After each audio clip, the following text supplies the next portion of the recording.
নমস্কার। আজকে আরেকটি ব্লগ শেয়ার করব। সকালবেলা ঘুম থেকে উঠে স্নান টান করে নিলাম, তারপরে পূজা দিয়ে নিলাম। পূজা দিয়ে তো ঈশানের তো আজকেও পরীক্ষা ছিল। পরীক্ষা তাড়াহুড়া করে মেয়েরও কোচিং প্রাইভেট একসাথে শুরু হয়ে গেছে আবার।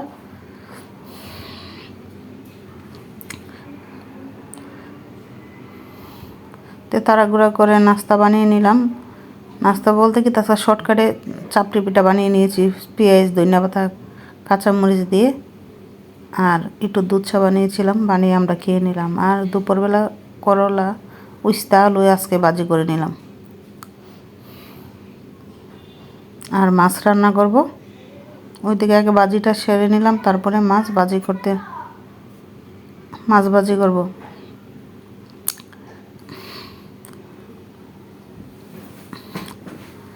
মাছ দিয়ে মাছের বোনা রান্না করব।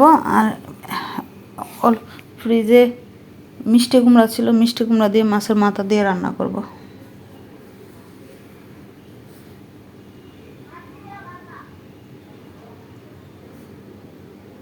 দেখেন মাছটি আমার এই পুরান কড়াই দিয়ে রান্না করতে অনেক ভালো লাগে। অনেকে আবার কমেন্ট করে বলতে পারেন যে আপনার কড়াইটা এরকম কেন। আসলে কড়াই যত পুরানো হবে রান্না করতে তত ভালো। এটা অনেক পুরানো পাইপেন, আর আমি ওইটা আর ফালাই না, ওইটার মধ্যেই রান্না করি বেশিরভাগ, কারণ ওইটাতে আমার রান্না করতে অনেক ভালো লাগে।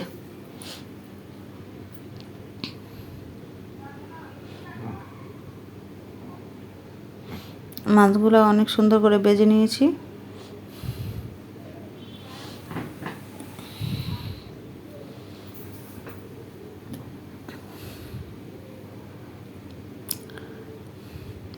দেখেন মাছগুলো আজকে রুই মাছ এনেছিল। আমি বলছিলাম যে কালকে রাত্রে গেছিল, রাত্রে করে মাছ আনার জন্য।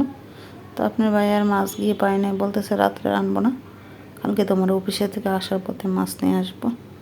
তো আজকে বৃহস্পতিবার ছিল, তাড়াহুড়ো করে আজকে তাড়াতাড়ি এসে পড়েছে বাসায়, আর আসতে মাছ নিয়ে আসলো। তো আমিও ছেলে মেয়ে নিয়ে বাইরে গিয়ে আস্তে আস্তে প্রায় 1টা বেজে গেলো। তার আসায় আমি রান্না বসিয়ে দিলাম। তারপরে বাসায় যা ছিল তা কুটাকাটি করে নিলাম, আর ভাত রান্না করে ফেলেছি আগেই। তারপরে মাছ নিয়ে আসতে পরে মাছের মাথা দিয়ে মিষ্টি কুমড়া রান্না করলাম, আর মাছের বোনা রান্না করলাম। কিন্তু মিষ্টি কুমড়া দিয়ে মাছের মাথার তরকারিটা অনেক স্বাদ হয়েছিল। এইগুলো তরকারি আমার অনেক পছন্দ। আর ওইদিকে মাছের বোনা রান্না করে নিলাম। প্রতিদিন যা করি আপনাদের সাথে সবসময় চেষ্টা করি শেয়ার করার জন্য। ভালো লাগলে ফেসবুক ফলোয়ার দিয়ে রাখবেন, ইউটিউব হলে সাবস্ক্রাইব করে দেবেন। প্লিজ আমার ভিডিওগুলো একটু শেয়ার করে দেন। আপু ভাইদেরকে বারবার বলতেছি, আমার পেজে কোনো সমস্যা হচ্ছে কি না তাও তো আমি বুঝতেছি না। এই ছিল আজকে দুপুরে রান্নাবান্না। আর রাত্রে আজকে ছোলা বুট সিদ্ধ করে রেখেছি, এটা সন্ধ্যার পরে। তো আজ সন্ধ্যার সময় আজকে খাওয়ার জন্য বলতেছে কি খাবে, তাই আমি বলছি কালকে আমি ভিজিয়ে রেখেছিলাম। আর আজকে দুপুরবেলা আমি রান্নার সময় রান্না করার পরে ছোলা বুট সিদ্ধ করে নিয়েছি। এখন আমি ছোলা বুট ভাজি করব।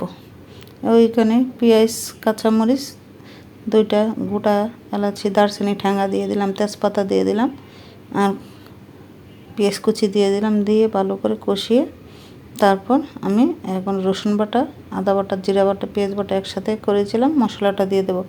দিয়ে হলুদের গুঁড়ো, মরিচের গুঁড়ো আর একটা আলু টমেটো দিয়ে দিলাম, দিয়ে ভালো করে মশলাটা কষিয়ে নিয়েছি। নিয়ে এখন বুটগুলো দিয়ে দিলাম।